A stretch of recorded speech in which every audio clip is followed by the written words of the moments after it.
সুপ্রভাত দর্শক বন্ধুগণ, ব্রজভূমি বৃন্দাবনে আপনাদের স্বাগত জানাই।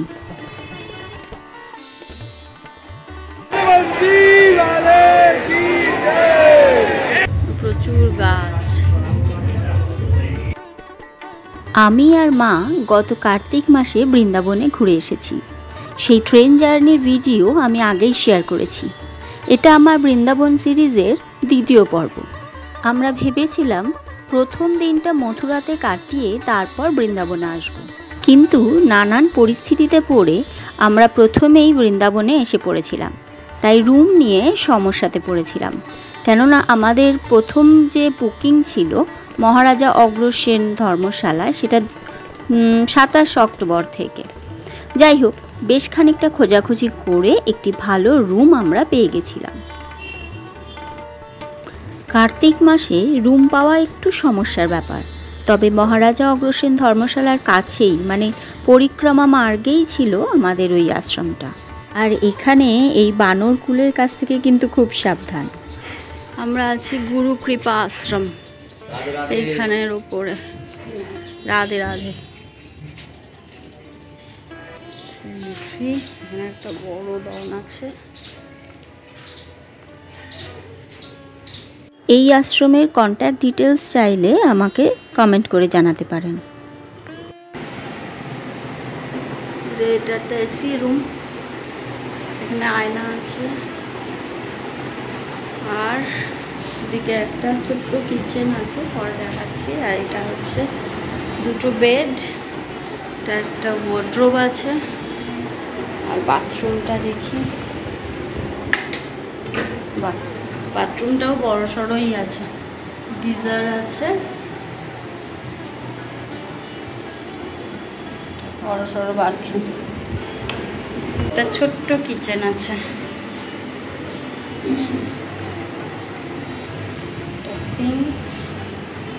সিঙ্কটা অবশ্য পরে এসে পরিষ্কার করে দিয়ে গেছিল। এই রুমের জন্য আমাদের বার্গেন করার পর 1000 টাকা পড়েছিল।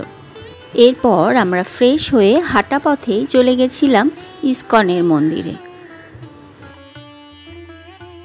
তো তুলসী মালা এখানে রাস্তায় বসেছে দোকান।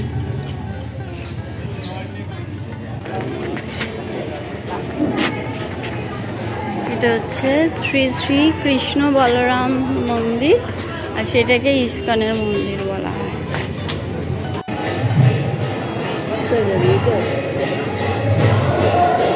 চলো চলো। পণ্ডিতজির পদাঙ্ক অনুসরণ করেই আমরা মন্দিরের পাশের দরজা দিয়ে প্রবেশ করেছিলাম।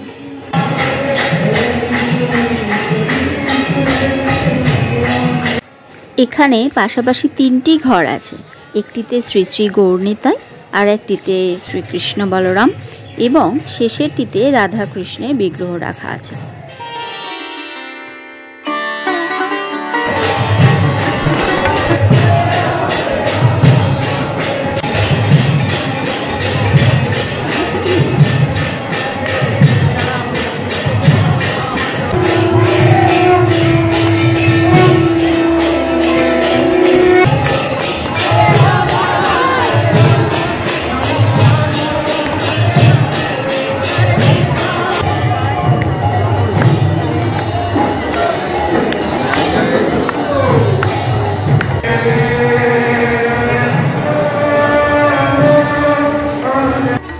এই মন্দিরে ঢুকেই আমি চন্দনের গন্ধ পেয়েছিলাম। এই পরিবেশে মনটা বেশ শান্ত ও স্নিগ্ধ হয়ে ওঠে। সকলেই এখানে এসে যেন নিজেদের সঁপে দিয়েছে তার চরণে। কারোর কোথাও যাওয়ার কোনো তাড়া নেই।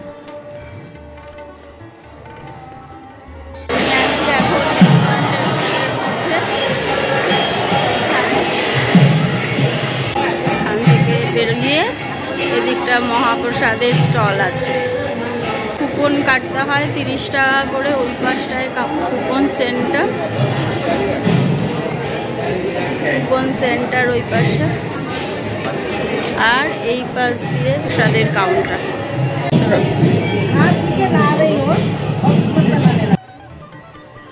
প্রসাদ ছাড়াও এখানে টুকিটাকি জিনিসও কিনতে পারেন, যেমন বই, জামা কাপড় ইত্যাদি। এছাড়া এখানে একটা ফুড স্টলও রয়েছে, আর মন্দিরের গায়ে খুব সুন্দর করে ছবি আঁকা রয়েছে।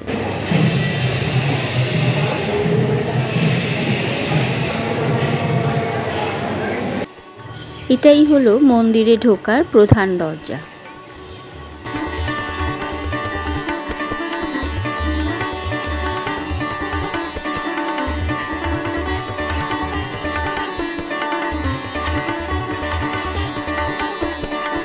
একটার সময় মন্দির বন্ধ হয়ে গেল, আমাদের এখন বাইরে বেরোতে হবে।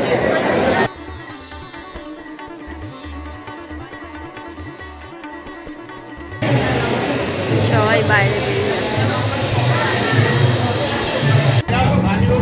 আমরা এখন চলেছি বাঁকে বিহারি টেম্পলে।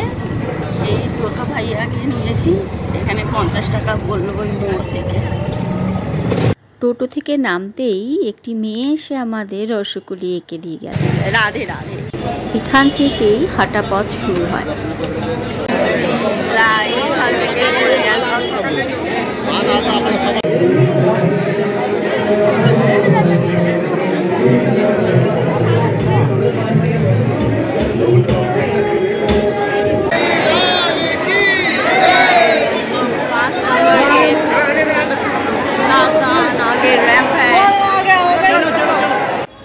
আমরা বিকেল 5টায় লাইনে দাঁড়িয়ে আধা ঘন্টা পর মন্দিরে প্রবেশ করতে পেরেছিলাম, আর ভিড় তো আপনারা দেখতেই পাচ্ছেন। মন্দিরটি 7:30 থেকে 12টা অবধি খোলা থাকে, আর বিকেলে 5:30 থেকে 9:30 অবধি খোলা থাকে। এই মন্দিরে বারবার পর্দা বন্ধ করে দেওয়ার রীতি আছে, কারণ ভক্তের ভক্তিতে বিভোর হয়ে ভগবান যাতে তাদের সাথে চলে না যায় সেই ভয়।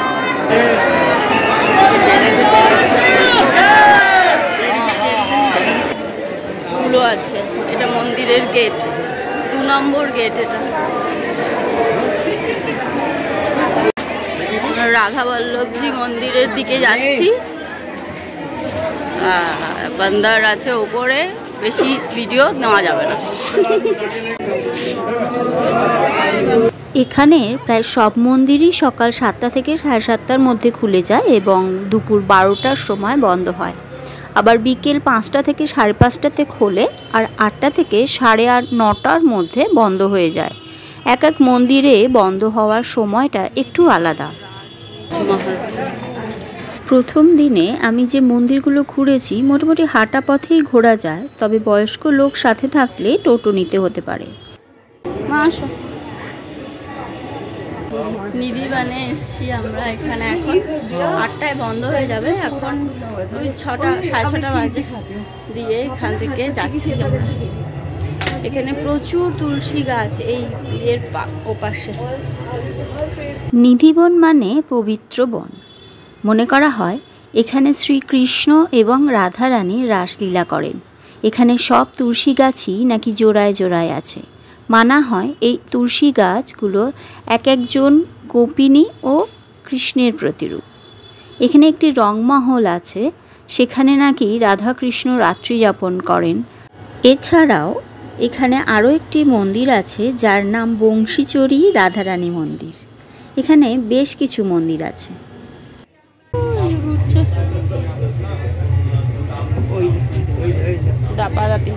সব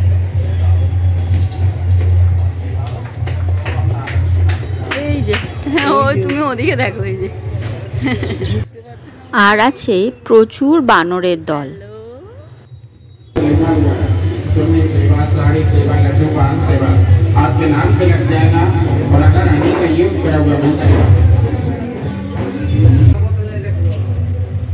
প্রচুর গাছ।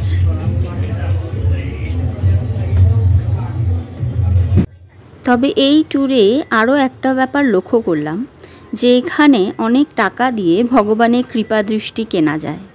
যাই হোক, সেটা অন্য ব্যাপার।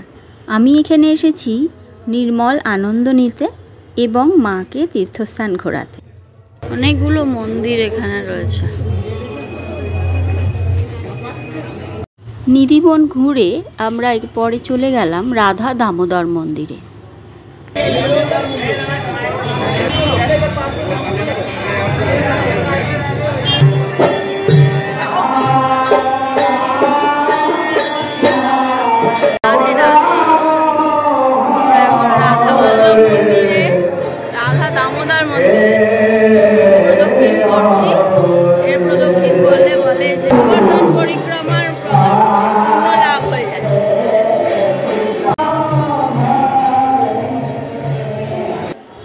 শ্রী রাধা দামোদরজির মন্দিরে খোলার সময় হচ্ছে সকাল 6:30 থেকে 12:30 আর বিকেলে 5টা থেকে 9:30 পর্যন্ত।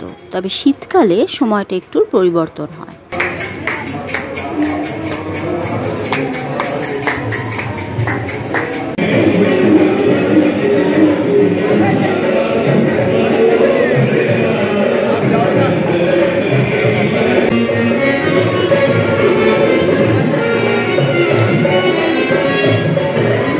বৃন্দাবনের প্রথম দিনে আমরা এইগুলোই ঘুরেছি।